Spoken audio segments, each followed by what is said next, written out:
Mbak Hanifah, tolong akun saya dijadikan co-host ya.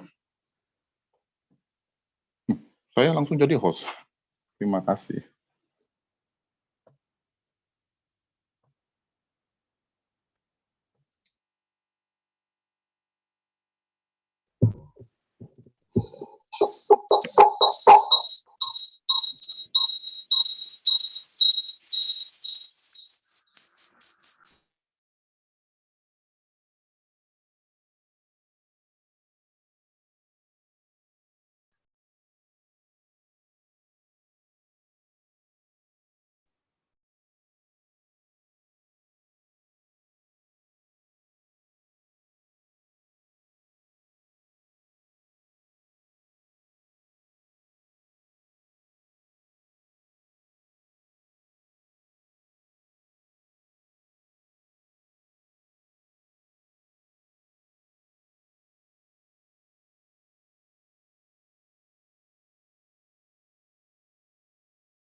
Meneh.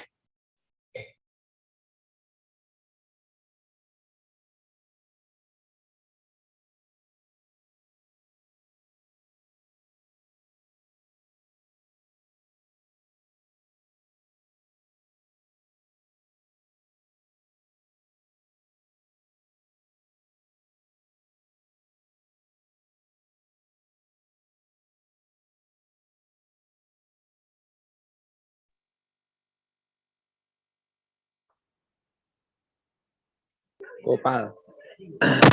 Kita mulai kawan-kawan ya. Silakan dipersiapkan dirinya. Kemudian tolong namanya diedit ya sebagaimana format nama pada perkuliahan daring. Ya, kelas, NIM dan nama gitu ya. Agar saya mengetahui kawan-kawan dari kelas apa dan namanya siapa gitu. Kemudian ya, saya sudah menyampaikan pengumuman di kelas saya agar masing-masing kelas mempersiapkan atau memilih ketua kelasnya. Jadi akan ada ketua kelas A, B, dan C. Kemudian ketua kelas mempersiapkan absen dengan Google Form. Ya, nanti dapat disampaikan di kolom chat pada akhir perkuliahan, ya pada sesi diskusi atau 15 menit sebelum kita berakhir. Nanti hasil absensinya kelas A dan B diberikan kepada saya dan kelas C diberikan kepada Bu Nur Jayanti begitu ya. Mungkin Bu Nur Jayanti agak terlambat pada pagi hari ini, kita mulai saja dulu karena waktu kita tidak banyak ya. Beberapa mahasiswa izin karena bertabrakan dengan jadwal mata kuliah yang lain. Kemudian pada pagi hari ini kita juga padat jadwal perkuliahannya, nanti kira-kira 8:30 ya harus ada mata kuliah lain yang berlangsung begitu ya. Sebagai sesi pengantar tidak masalah. Kita mulai kawan-kawannya dipersiapkan.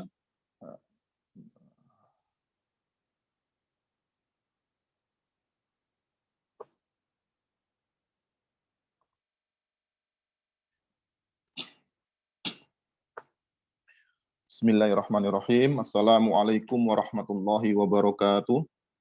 Waalaikumsalam warahmatullahi wabarakatuh. Asyhadu an la ilaha illallah wahdahu la syarikalah wa asyhadu anna Muhammadan abduhu wa rasuluhu la nabiyya ba'da. Allahumma shalli wa sallim wa barik ala Muhammad wa ala alihi wa ashabihi ajmain amma ba'du. Selamat pagi kawan-kawan semua. Ya.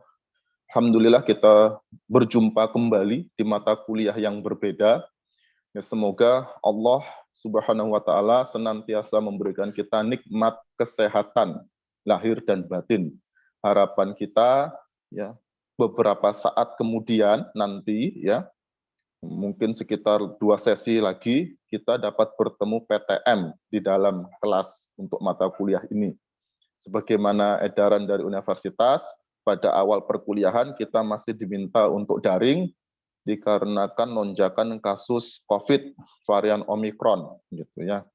Yang sekarang ini se-Indonesia sedang mengalami hari greges nasional gitu.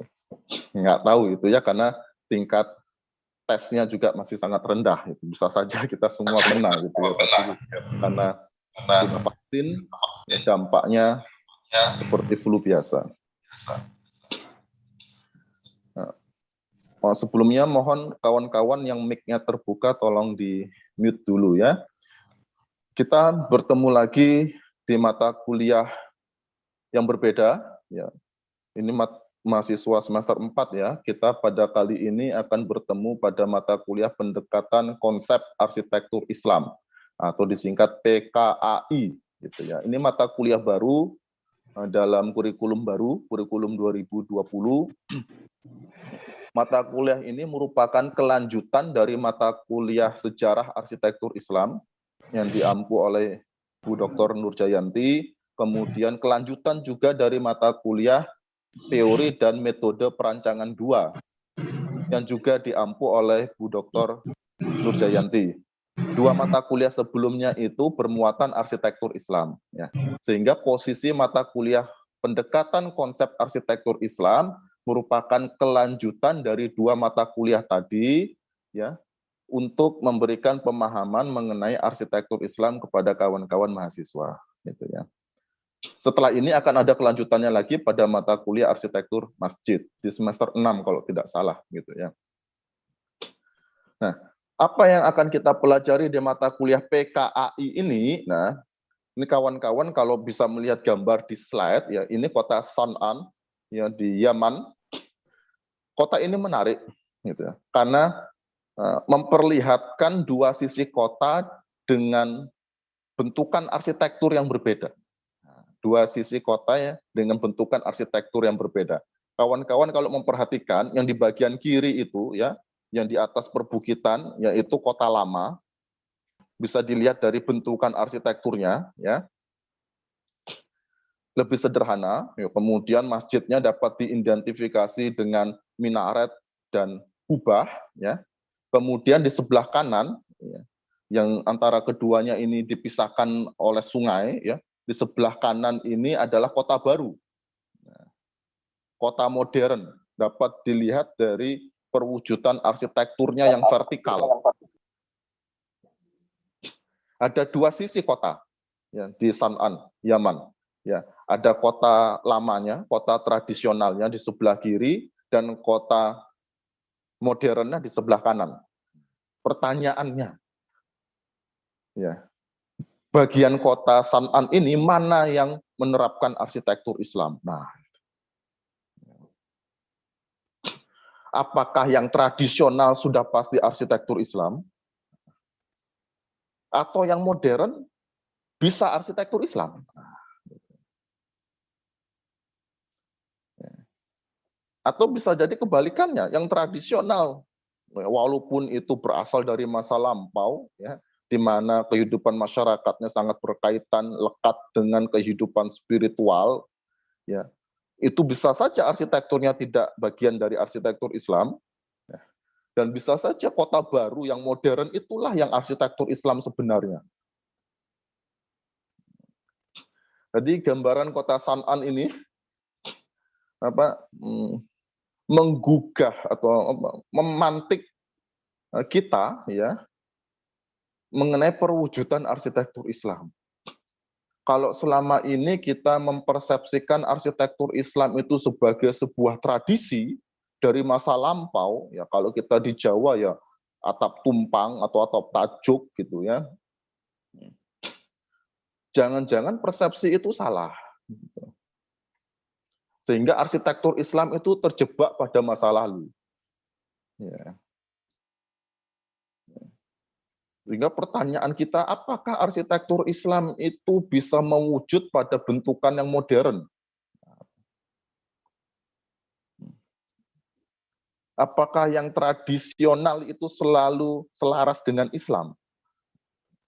Nah, Di mata kuliah inilah kita akan mencoba menjawab pertanyaan itu, kawan-kawan. Ya.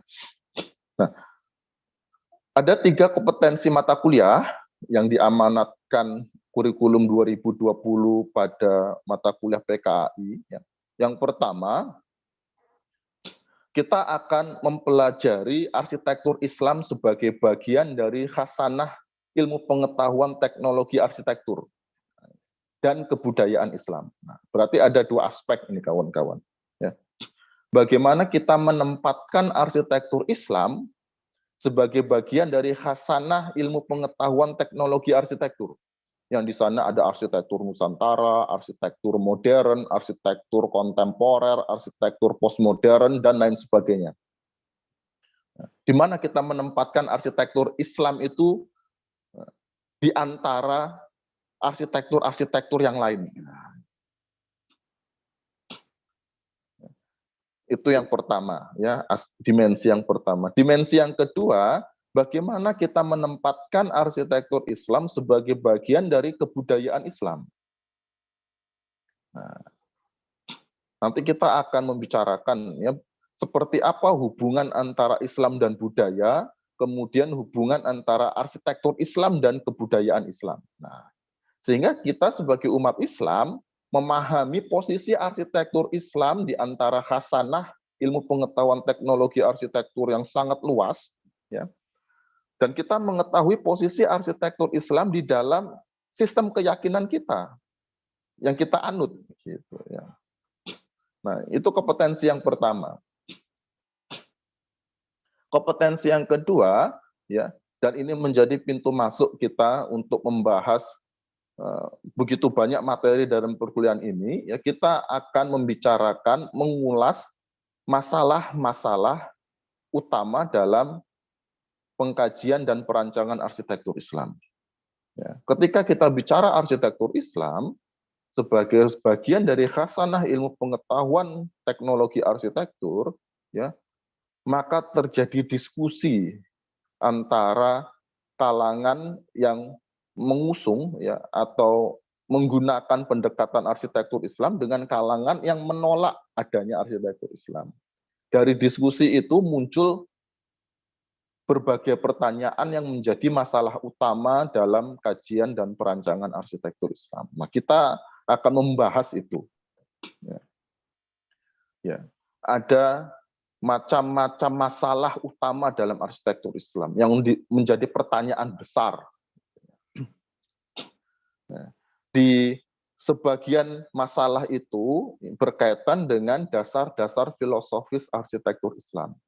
Sehingga kita dalam perkuliahan PKAI akan membahas ya persoalan-persoalan filosofis dalam arsitektur Islam yang menjadi bagian dari permasalahan utama dalam pengkajian dan perancangan arsitektur Islam. Nah, kemudian, sebagian masalah yang lain berkaitan dengan pendekatan arsitektur Islam. Ternyata dalam arsitektur Islam itu tidak hanya ada satu mazhab. Nah, kita bicarakan begitu ya. Kita gunakan istilah mazhab sajalah yang lebih mudah difahami, dipersepsikan oleh kawan-kawan. Sebagaimana mazhab fikih, itu paling tidak di kalangan Ahlus Sunnah wal Jamaah ada 4. Mazhab Hanafi, Maliki, Syafi'i, dan Hambali. Yang masing-masing mazhab itu punya karakternya sendiri, metodologinya sendiri, asas-asas filosofisnya sendiri, sampai produk hukumnya sendiri. Begitu juga arsitektur Islam itu memiliki banyak mazhab. Bukan tidak hanya satu mazhab.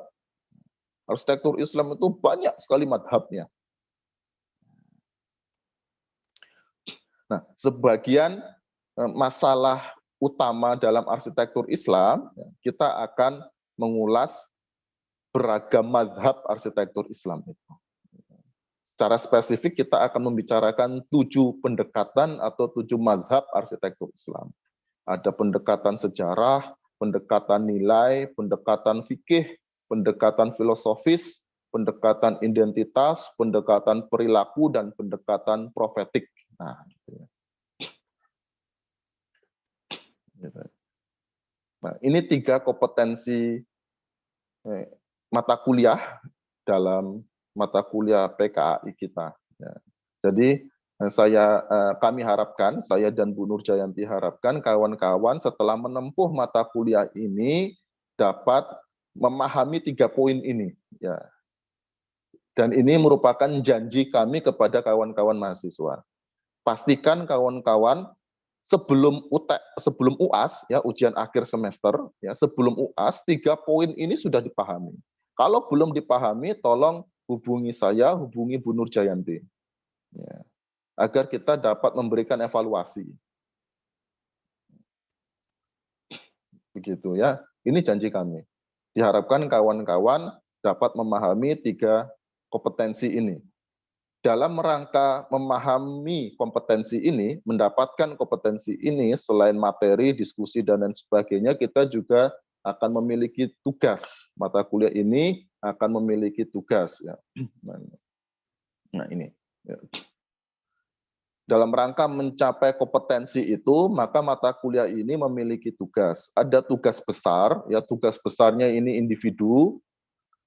Ya, nanti kawan-kawan diminta untuk menerapkan 7 mazhab arsitektur Islam tadi dalam perancangan arsitektur.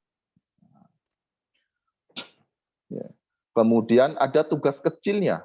Tugas kecilnya ini berkelompok. Nah, tugas kecilnya berkelompok. Nanti akan kami keluarkan TOR untuk tugas kecilnya. Gitu ya. Tugas kecilnya ini kajian arsitektur Islam pada objek arsitektur kontemporer. Sehingga dari sekarang kawan-kawan silahkan ya untuk membagi kelompok setiap kelas. Ya, setiap kelas maksimal ada 5 kelompok. Ya. Nanti tolong dikoordinir oleh ketua kelas. Ya, ketua kelas mengkoordinir kelasnya, membentuk 5 kelompok. Satu kelas ada 5 kelompok. Ya. Kemudian masing-masing kelompok cari contoh arsitektur Islam pada zaman kontemporer. Arsitektur Islam pada masa sekarang. Cari itu. Ya. Nah, itu dulu yang bisa saya sampaikan. Ya. Jadi tugas kecilnya, kita akan berupaya untuk membuka persepsi kawan-kawan. Ya. Arsitektur Islam itu bisa hadir pada masa kontemporer sekarang. Dengan perwujudan yang kontemporer. Nah, itu kita akan mengkaji arsitektur kontemporer yang menerapkan arsitektur Islam. Nah, silakan dicari satu saja, nanti dibedah, gitu, dikaji bagaimana penerapan arsitektur Islamnya. Itu tugas kecil. Ya.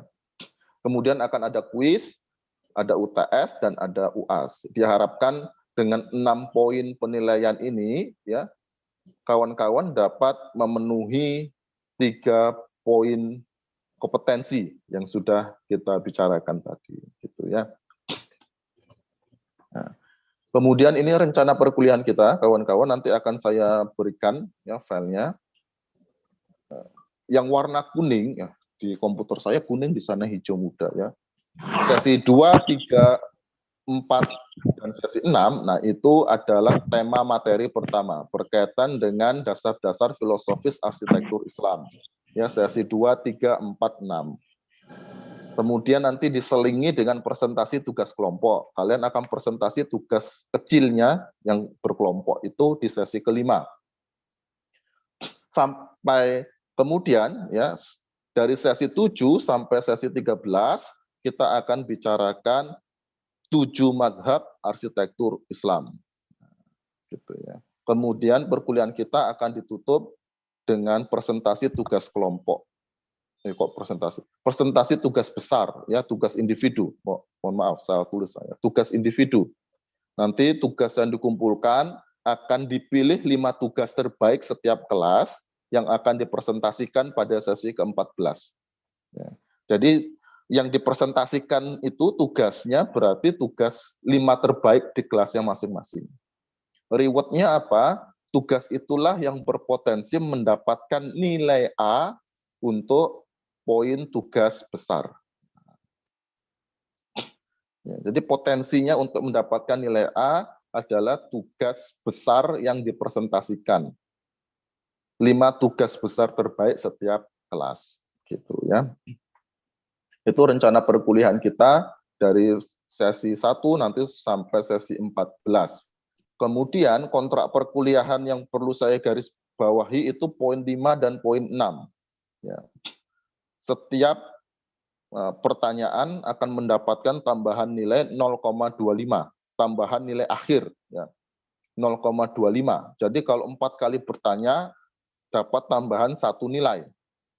Kalau nilai akhirnya seumpamanya 69 ya, 69 itu masih B, kemudian karena 4 kali bertanya berarti 69 tambah 1 jadi 70, sudah naik AB gitu ya.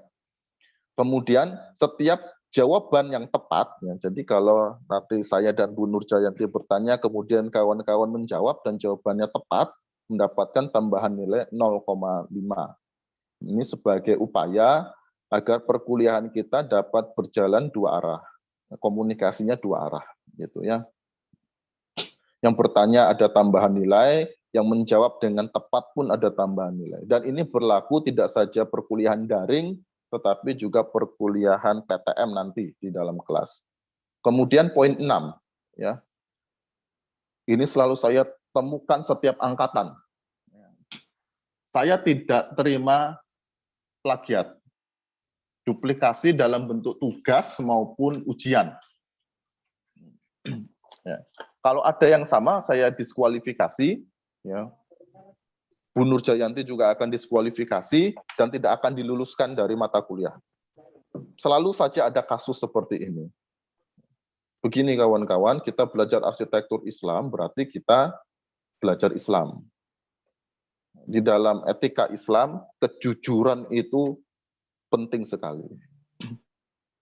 Jangan sekali-sekali plagiat, duplikat, ya, mencontoh punya teman, ya, sehingga nanti sanksinya diskualifikasi dan tidak diluluskan dari mata kuliah ini.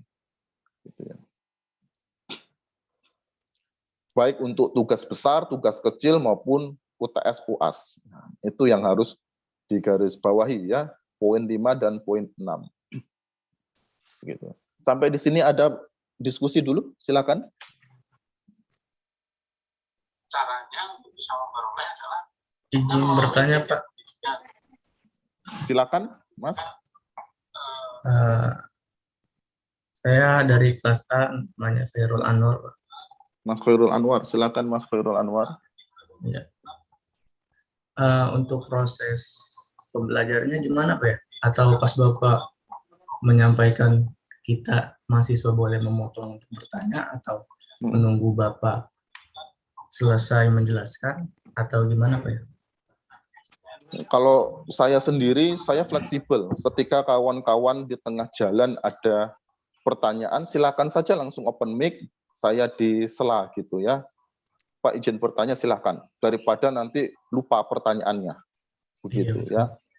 Kemudian bisa juga dengan cara yang lain, menunggu dulu waktu diskusi, pertanyaannya disampaikan di kolom chat, nah, silakan gitu ya.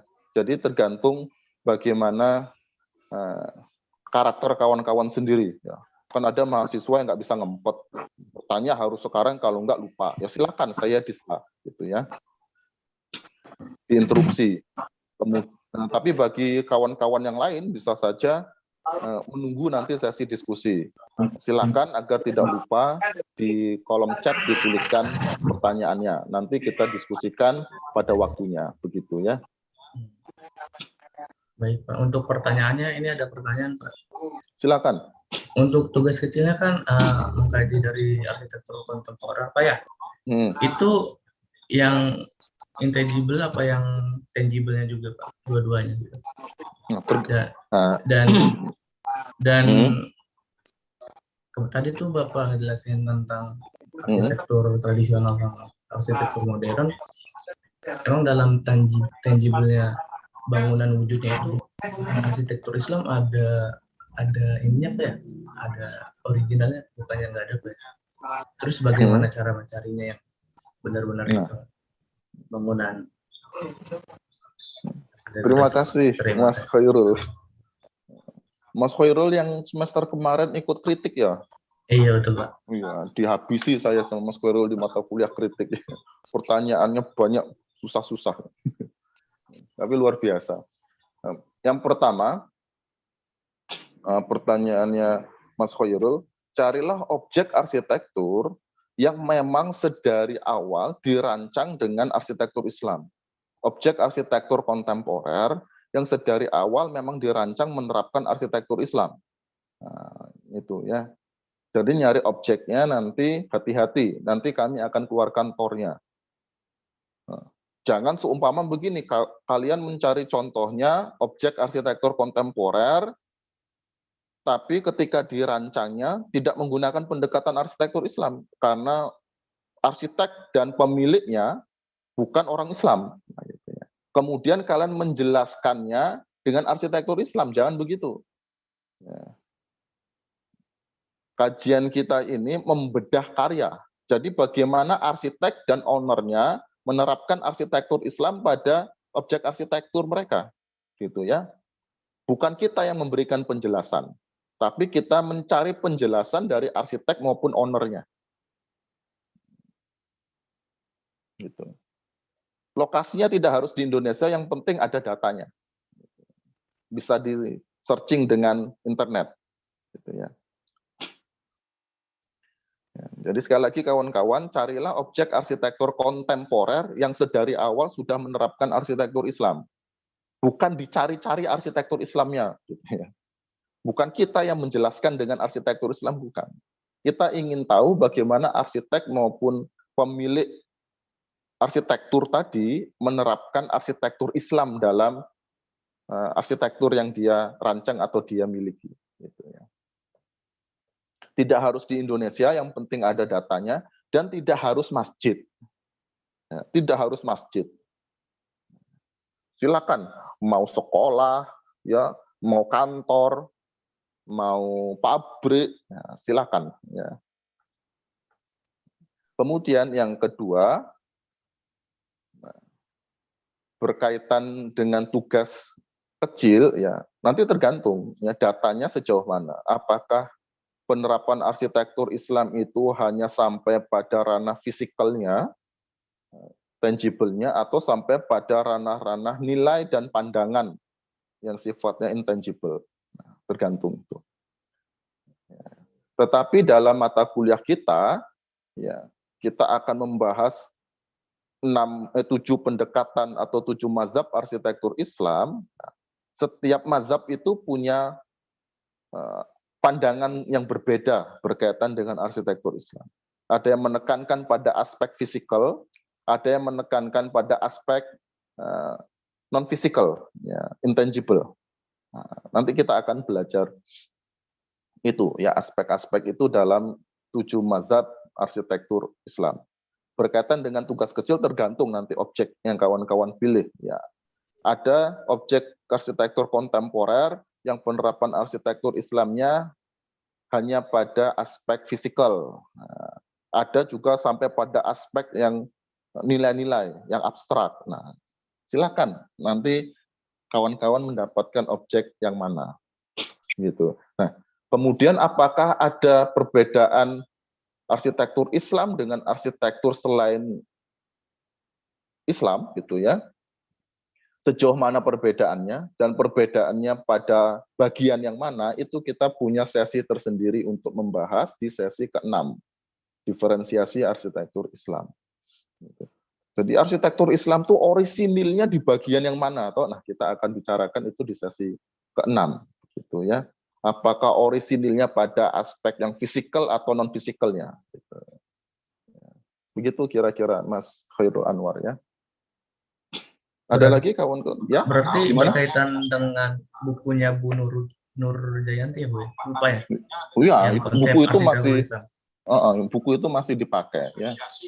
Buku itu Baiklah. bagus sekali dari Bu Nur Jayanti, merangkum berbagai pemikiran arsitektur Islam dari berbagai tokoh gitu. Begitu. Baik. Terima kasih Pak. Sama-sama. Kita lanjutkan sebentar kawan-kawan ya. Nah, kita akan buka mata kuliah kita ini dengan pemantik, gitu ya. Kita pertama bicarakan dulu apa yang dimaksud arsitektur Islam.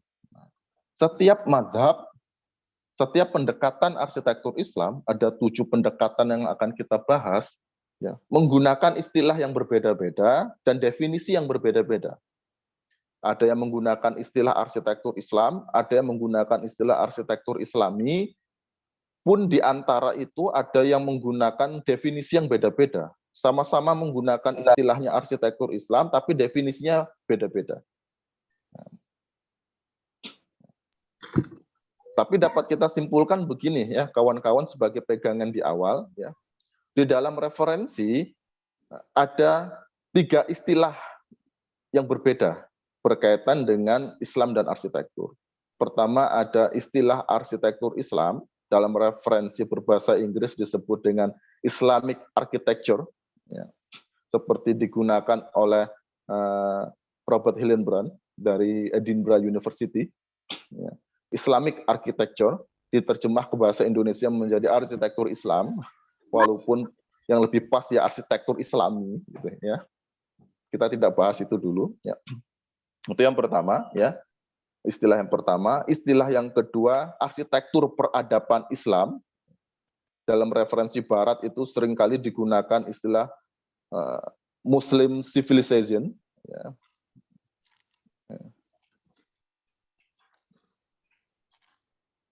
Ya.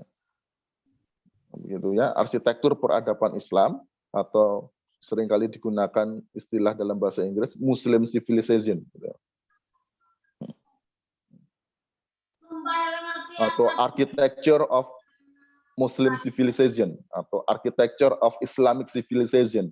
Nah, ada tambahan peradabannya, gitu ya, kosakata peradaban di sana.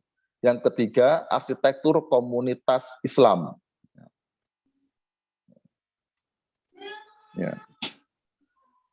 Architecture of Muslim community, atau architecture of Islamic community. Gitu ya. Jadi ada 3 istilah yang maksudnya beda-beda. Gitu. Maksudnya beda-beda. Nah, dan para ahli memberikan definisi yang beda-beda berkaitan dengan 3 istilah ini. Tetapi dapat kita simpulkan sebagai pegangan di awal begini, kawan-kawan. Arsitektur Islam itu sifatnya ideal. Dia sebagai model. Ya, yang merupakan derivasi dari sumber-sumber Islam secara langsung. Gitu ya. Apa itu sumber Islam? Ya, ada Al-Quran, hadis, dan ijma. Ya. Paling tidak 3 itu yang disepakati oleh para ahli usul fikih. Ya, apakah mazhabnya Hanafi, Maliki, Syafi'i maupun Hambali. Ya, sumber Islam yang diakui, ya, pertama Al-Quran, kemudian hadis, dan ijma. Gitu ya, ijma para ulama. Mohon maaf ya, ada gangguan ini.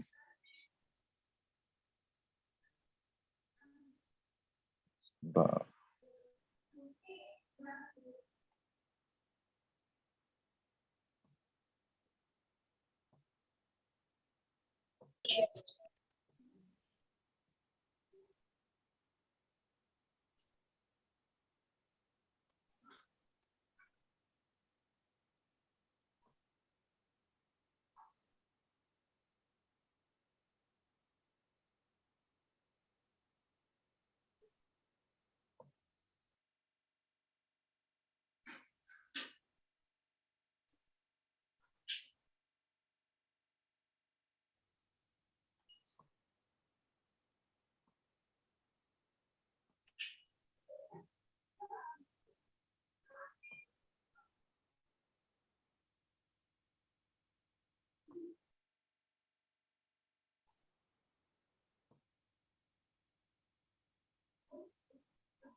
Jadi arsitektur Islam itu sifatnya ideal, ya, turunan dari sumber-sumber Islam secara langsung. Arsitektur Islam itu ideal, ya, model, istilahnya model. Model itu selalu ideal. Ya. Jadi arsitektur yang seperti apa seharusnya dalam perspektif Islam, nah itu disebut dengan arsitektur Islam. Tetapi ketika arsitektur Islam yang ideal tadi diterapkan dalam realitas kehidupan masyarakat, nah, yang ideal itu terikat dengan konteks. Dan itu disebut dengan arsitektur peradaban Islam. Terikat dengan konteks. Apakah konteks politik, konteks ekonomi, konteks seni budaya, konteks ketukangan, dan lain sebagainya. Yang menyebabkan yang ideal tadi diterjemahkan dalam kondisi setempat. Gitu ya, pada waktu tertentu. Bisa saja yang ideal itu harus selalu 100% ya. Bisa saja ketika diterapkan ya idealnya 90% gitu ya. 75%. Karena ada konteks-konteks yang banyak sekali, faktor-faktor yang banyak yang mempengaruhi penerapan arsitektur Islam yang ideal tadi. Sehingga ada bagian yang tidak idealnya. Itu disebut arsitektur peradaban Islam. Yang ideal diterapkan, nah itu disebut dengan arsitektur peradaban Islam. Ya. Arsitektur peradaban Islam ini mengkaji penerapan arsitektur Islam yang ideal ya di dunia Islam dalam rentang waktu yang panjang. Di hampir semua wilayah dunia Islam ini harus dipahami sebagai wilayah di mana umat Islam mayoritas dan secara politis dipimpin oleh umat Islam. Nah, kita gunakan saja definisi dunia Islam yang begitu, ya. Dari Timur Tengah sampai ke Nusantara, gitu ya, dikaji bentukan arsitektur Islamnya, penerapan arsitektur Islamnya. Pada rentang waktu yang panjang, ya, dari berabad-abad lamanya, dari masa Umayyah, Abbasiyah, Umayyah di Andalusia sampai Turki Utsmani. Nah, itu arsitektur peradaban Islam. Yang ideal tadi diterapkan di tempat yang luas dengan waktu yang panjang. Nah, itu arsitektur peradaban Islam. Nah, di dalam arsitektur peradaban Islam kita akan menemukan arsitektur komunitas Islam. Arsitektur komunitas Islam ini lebih spesifik, merujuk pada tempat tertentu dan waktu tertentu. Seumpama penerapan arsitektur Islam di Kudus pada abad ke-17, umpama begitu. Nah, kita akan mempelajari bagaimana Muslim Kudus menerapkan arsitektur Islam yang ideal di Kudus pada abad 17. Ya, sehingga arsitektur peradaban Islam itu terdiri dari kumpulan arsitektur komunitas Islam. Arsitektur komunitas Islam spesifik pada tempat dan waktu tertentu. Sementara arsitektur peradaban Islam tempatnya luas, seluas dunia Islam, dan waktunya panjang. Gitu ya. Nah, ini yang dapat kita jadikan pegangan di awal, kawan-kawannya, mengenai 3 istilah penting dalam kajian arsitektur Islam, agar kita mampu membedakan nanti arsitektur itu menjadi arsitektur Islam, arsitektur peradaban Islam, atau arsitektur komunitas Islam. Nah, gitu. Nanti kita akan pelajari ini lebih dalam ketika sudah memasuki bahasan mazhab-mazhab arsitektur Islam, pendekatan-pendekatan arsitektur Islam. Gitu ya. Bagaimana dengan tugas kawan-kawan nanti? Ya, tugas kecilnya itu berkutat pada arsitektur peradaban Islam dan arsitektur komunitas Islam. Nah, bagaimana arsitektur Islam yang ideal itu diterapkan oleh arsitek dan pemilik arsitektur. Nanti akan kawan-kawan temukan ya bagian mananya yang sesuai dengan arsitektur Islam, bagian mana yang tidak sesuai. Gitu. Sementara tugas besarnya nanti kawan-kawan akan mencoba bagaimana menerapkan arsitektur Islam yang ideal, ya, 7 mazhab tadi dalam perancangan arsitektur. Ya. Lalu apa saja yang menjadi isu utama dalam arsitektur Islam? Ya, sejauh ini ada 8 isu atau ada 8 permasalahan utama yang menjadi perdebatan di kalangan ahli yang akan kita kupas sepanjang mata kuliah PKAI ini. Pertama adalah isu filosofis Arsitektur Islam ini agama atau ilmu pengetahuan? Di mana posisinya arsitektur Islam ini? Dia agama atau ilmu pengetahuan? Karena konsekuensinya beda-beda. Nantinya kita akan bahas pada materi-materi selanjutnya. Kemudian yang kedua, permasalahan definisi. Apa yang dimaksud arsitektur Islam? Definisi arsitektur Islam itu apa? Yang ketiga, permasalahan validasi. Apa buktinya yang menunjukkan arsitektur Islam itu ada? Arsitektur Islam itu ada apa tidak? Buktinya apa? Sehingga nanti kita akan bicarakan argumentasi arsitektur Islam untuk menunjukkan bukti-bukti adanya arsitektur Islam. Yang keempat, ya, permasalahan teoritik. Apa variabel dan indikator arsitektur Islam? Suatu arsitektur dikatakan arsitektur Islam kalau memenuhi variabel dan indikator apa? Nah. Yang kelima, permasalahan metodologis. Bagaimana cara merancang arsitektur Islam? Yang keenam, permasalahan konseptual. Apa bedanya arsitektur Islam dengan arsitektur yang lain? Sebagaimana pertanyaannya Mas Khairul Anwar tadi. Di mana bedanya arsitektur Islam dengan arsitektur yang lain? Yang ketujuh, permasalahan relevansi. Apa pentingnya arsitektur Islam untuk kita? Untuk apa? Dan mengapa arsitektur Islam itu harus ada? Kalau tidak ada arsitektur Islam, terus apa? So what? Yang kedelapan, permasalahan sosial. Arsitektur Islam ini hanya untuk umat Islam, ya, atau untuk seluruh umat manusia. Nah, ini 8 pertanyaan yang menjadi diskusi utama dalam kajian arsitektur Islam, yang akan coba kita bedah sampai nanti sesi ke-14, gitu kawan-kawannya.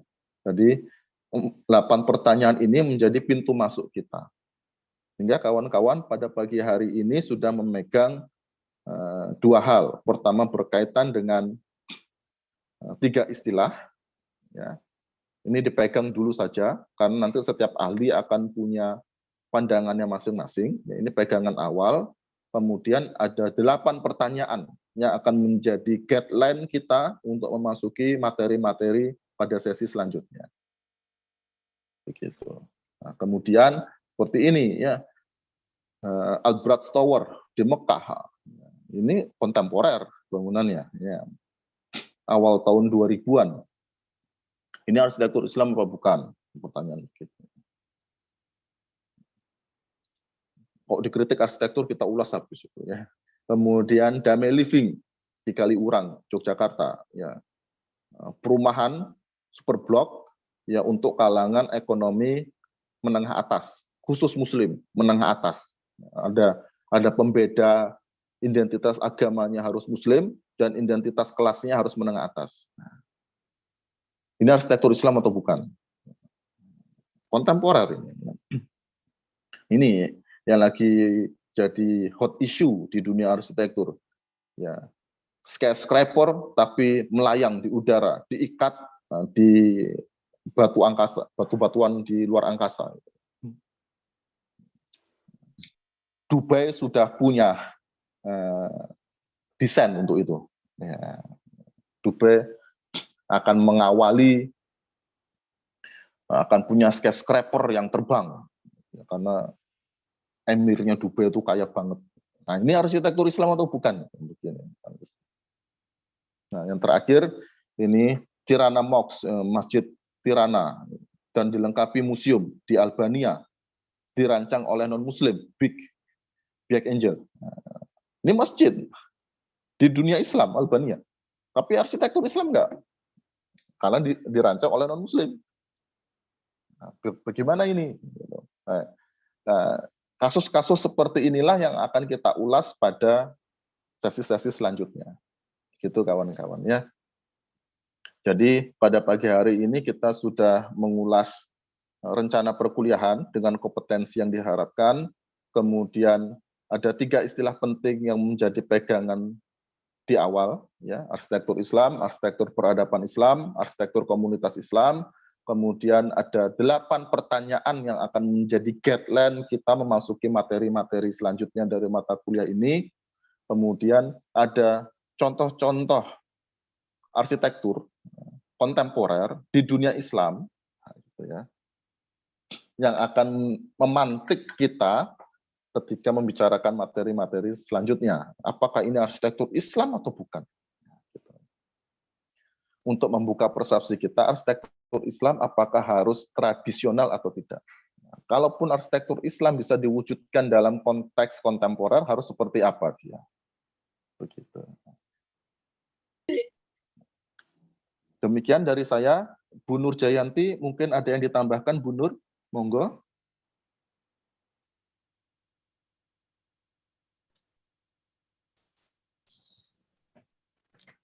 Oke, Pak. Nggih, monggo, Bu Nur Assalamualaikum Jayanti. warahmatullahi wabarakatuh. Waalaikumsalam warahmatullahi wabarakatuh. Alhamdulillah kita bisa ketemu kembali di perkuliahan daring ini. Saya tadi agak terlambat, Pak. Nggih. Ngapunten Bu, saya mulai duluan. Iya, lebih bagus. Saya terlambat 5 atau 10 menit tadi ya. Tapi sudah mengikuti perkuliahan Pak Andika untuk menyamakan persepsi. Jadi apa yang sudah diberikan Pak Andika itu tolong digarisbawahi ya. Tadi kan yang pertama tentang istilah itu ya, ada istilah Islamic arsitektur, arsitektur peradaban Islam, dan arsitektur komunitas Islam. Kemudian untuk memahaminya itu ada beragam pendekatan arsitektur Islami. Ini kayaknya ada di bukunya Pak Nangkula ya. Nggih. Ada pendekatan-pendekatannya, ada 7 mazhab, ada melihat dari sejarah, melihat dari apa, itu ada bukunya. Kemudian ada isu-isu utama yang sudah diberikan oleh Pak Andika ya, yang nanti akan kita bahas bersama. Saya hanya akan memberikan masukan supaya tugas ini bisa dikerjakan secara integratif. Itu kalau misalnya mahasiswa-mahasiswa yang mengikuti ini ikut juga di Stupa 4, itu kan diminta untuk membuat arsitektur kontemporer yang Islami. Nah itu kalau tugasnya itu disambungkan itu kira-kira seperti apa? Tadi kan ada yang tugas kelompok dan ada yang tugas individual. Yang tugas individual itu di samping dia mengerjakan Stupa 4 juga sekaligus mengerjakan tugas PKAI ini. Sehingga waktunya tidak banyak terbuang, tapi mendapatkan nilai dari Stupa dapat nilai, dari PKAI juga dapat nilai. Mungkin itu bisa dijadikan salah satu jalan keluar untuk tugas yang individu. Gitu, Pak. Ya, rencananya memang begitu, Bu Nur Jayanti. Iya. Jadi tugasnya ngeling pada Stupa, Bu. Karena Stupa 4 sudah diminta arsitektur Islam. Di sini kita ada mata kuliah arsitektur Islam, jadi diharapkan nanti Stupa 4-nya terbantu dengan mata kuliah ini untuk penerapan arsitektur Islamnya, Bu. Ya, jadi bisa mensupport. Nanti hasil-hasilnya itu bisa mensupport untuk Stupa 4. Dulu yang waktu saya ngajar TMPA 2 juga begitu. Gubahan masa ini mensupport untuk Stupa 3. Kalau yang ini PKAI mensupport untuk ruang-ruang Islami yang ada di situ. Gitu. Dan begitu. Mungkin setelah ini kita kalau menurut jadwal itu harinya hari Kamis ya Pak ya. Tapi hari Kamis kemarin kan libur. Nah untuk selanjutnya gimana? Sesuai jadwal apa pripun? Sesuai jadwal, Bu. Sesuai jadwal ya. Kemudian untuk 4 kali perkuliahan itu kan daring dulu, daring dan bersama ya, 4 kali perkuliahan.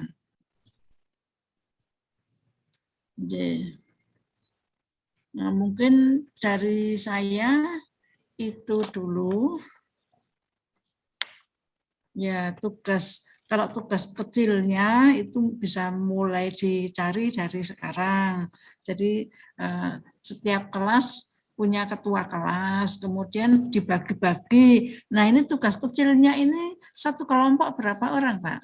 Kira-kira nanti. Kita batasi saja, Bu, satu kelas itu 5 kelompok, Bu. Jadi, nggih. Satu kelas 5 kelompok. 5 kelompok, agar tidak terlalu banyak, Bu. Atau Bu Nurjayanti ada kebijakan berbeda, Bu? Monggo. Iya, enggak Karena apa-apa. nanti kita presentasikan, Bu. Satu kelas 5 kelompok. Satu Iya. kelas itu kita berapa mahasiswanya ya? 80-an. Satu kelas 45 kok tidak salah, Bu, rata-rata nggih. Apa iya, Pak? Nggih, 45 sampai 50, Bu. Ini pesertanya 200, Pak. Bentar nggih. Pesertanya itu kira-kira 200, kalau dibagi 3 itu ya 65-an mungkin ya.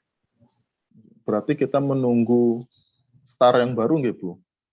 Sampai revisi KRS nggih? Iya. Tapi ya enggak apa-apa kalau kira-kira 200 atau 210. Kalau 210 dibagi 3 kan kita per kelasnya 70-an. Kalau 70 dibagi 5 itu berapa? 15-an. Satu kelompok kira-kira 15 banyak orang. Nanti kita sesuaikan pada tor tugasnya, Bu, setelah mahasiswanya fix nggih. Oh iya, iya. Tapi kan kita udah punya gambaran ya. Nggih. Punya gambaran pesertanya kira-kira sekian. Kemarin saya lihat di STAR kok seperti itu. Panjenengan bisa download pesertanya di STAR. Nggih. Nggih. Kalau Nggih, sekarang mungkin masih 60-an berapa, tapi kalau nanti sudah sampai 70-an ya, kalau misalnya 60-an dibagi 5 ya 10 lebih. Nggih. Ya, mungkin rentang kita satu kelas 5 sampai 6 kelompok ngeten gitu. Oh ya, 5 sampai 6 kelompok. 6 kelompok. Ya, supaya yang dibahas juga fokus. Nggih. Dan obyeknya tidak kecil-kecil. Nggih, benar, Bu.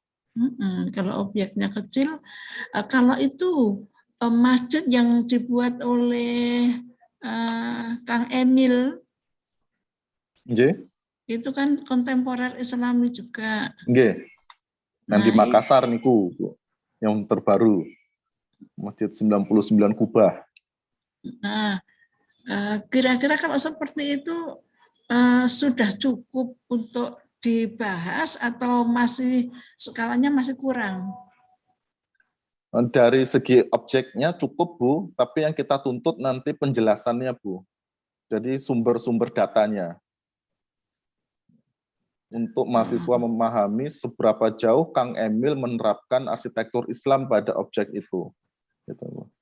Jadi objeknya pertama tidak harus masjid, nah, biar kawan-kawan mahasiswa bisa mencari objek arsitektur Islam yang kontemporer tidak terbatas pada masjid. Islamic Center itu banyak sekali di dunia barat, yang luas-luas, besar-besar. Kemudian tuntutan kedua, bagaimana arsiteknya menerapkan arsitektur Islam pada objek itu, Bu. Nah, sehingga kawan-kawan diminta mencari referensi atau kalau bisa wawancara langsung gitu, Bu. Karena Kang Emil itu aktif di Instagram dan beliau menerima pertanyaan terbuka. Nah, siapa tahu bisa dimanfaatkan oleh kawan-kawan mahasiswa gitu. Oh ya. Kalau untuk mendapatkan tugas kelompok ini kita batasi sampai berapa minggu, Pak? Persentase. Aku milih objek yang ini gitu. Nah, itu nanti kita sesi depan mengeluarkan tor, Bu. Setelah itu sesi ketiga kawan-kawan mahasiswa sudah punya objek, sehingga tidak ada yang sama setiap kelompok dan setiap kelas. Nanti di sesi keempat sudah mulai dikerjakan dan presentasinya di sesi kelima, Bu.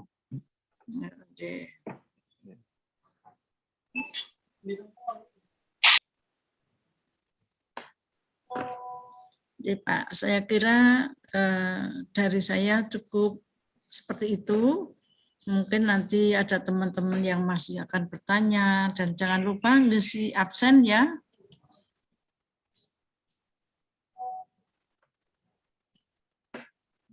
Matur nuwun sangat Bu Nur Jayanti. Sami-sami. Nanti kita akan koordinasi lagi ya Nggih. Pak ya. Nggih Bu, saya kirimkan nanti untuk tor materi dan lain sebagainya nggih Bu. Kawan-kawan mahasiswa ya, mata kuliah ini akan menggunakan open learning. Open learning-nya sedang disiapkan, nanti bisa bergabung di open learning untuk mengakses semua file yang dibutuhkan dalam perkuliahan kita. Ya. Kemudian ya karena kita keterbatasan waktu, ini Bu Nur Jayanti, saya sudah dihubungi Bu Dila karena Zoom ini akan digunakan untuk yang lain. Kita hanya punya waktu sampai. Ya, hari ini ada 3 itu Pak. Pak Andika 1 jam, setelah itu saya 1 jam, setelah itu Bu Rini 1 jam. Nah, ini karena sudah kemarin banyak libur. Benar, banyak libur, jadwal ini ganti terus. Benar. Sejarah itu mulanya Sabtu, terus dipindah Kamis, terus dipindah Senin. Jadi ya sudah, nunggu stabil dulu. Ini sudah dihubungi Bu Dila, Bu, harus diakhiri. Oh iya, ya karena saya mau untuk manajemen proyek, enggak apa-apa. Matur nuwun sangat Bu Nur Jayanti sudah membersamai perkuliahan daring perdana kita di mata kuliah PKAI. Terima kasih banyak kawan-kawan mahasiswa yang sudah bergabung pada pagi hari ini. Ya mohon maaf, jadwalnya masih bentrok dengan mata kuliah yang lain. Sehingga mungkin setelah ini kawan-kawan harus bergabung di mata kuliah yang lain. Kalau ada pertanyaan, setelah ini silakan disampaikan kepada saya maupun Bu Nur Jayanti sebagai pengampu kelas masing-masing. Begitu ya, sampai jumpa pada perkuliahan sesi depan ya, dengan jadwal terbaru. Ya, jadwal terbaru yang dikeluarkan oleh Prodi, kita patokannya jadwal itu. Ya. Semoga kita selalu diberi kesehatan, kawan-kawan, sehingga kita dapat bertemu pekan depan dalam kondisi sehat walafiat. Gitu ya. Oke. Sehat selalu Bu Nur Jayanti, ya, semoga sudah pulih. Alhamdulillah sekarang sudah sehat. Alhamdulillah. Ya. Jadwal kita minggu depan itu Kamis sampai Kamis siang ya Pak ya? Nggih Bu. Iya, kok siang sampai sore, kok dapatnya siang sampai malam itu loh. Coba nanti kita nego lagi Bu. Masih ada waktu sampai revisi KRS. Iya, iya. Kita akhiri nggih Bu Nur Jayanti, kawan-kawan. Ya, soalnya kalau siang itu biasanya hujan. Benar Bu. Dan tidak kondusif untuk teori. Ya, mungkin bisa diganti pagi atau gimana, yang tidak tempuk dengan stupa. Yang penting tidak tempuk dengan stupa. Nggih, benar Bu. Ya, kawan-kawan, Bu Nur Jayanti, kita akhiri dengan membaca hamdalah dan doa kafaratul majelis. Alhamdulillahirabbil alamin. Subhanaka Allahumma wa bihamdika asyhadu an la ilaha illa anta astaghfiruka wa atubu ilaik. Bagi ketua kelas, tolong setelah ini absensinya diberikan kepada saya dan Bu Nur Jayanti untuk rekap absen. Ya. Kita akhiri. Wassalamualaikum warahmatullahi wabarakatuh. Waalaikumsalam warahmatullahi wabarakatuh. Terima kasih Pak, Bu. Sama-sama. Terima kasih Pak, Bu.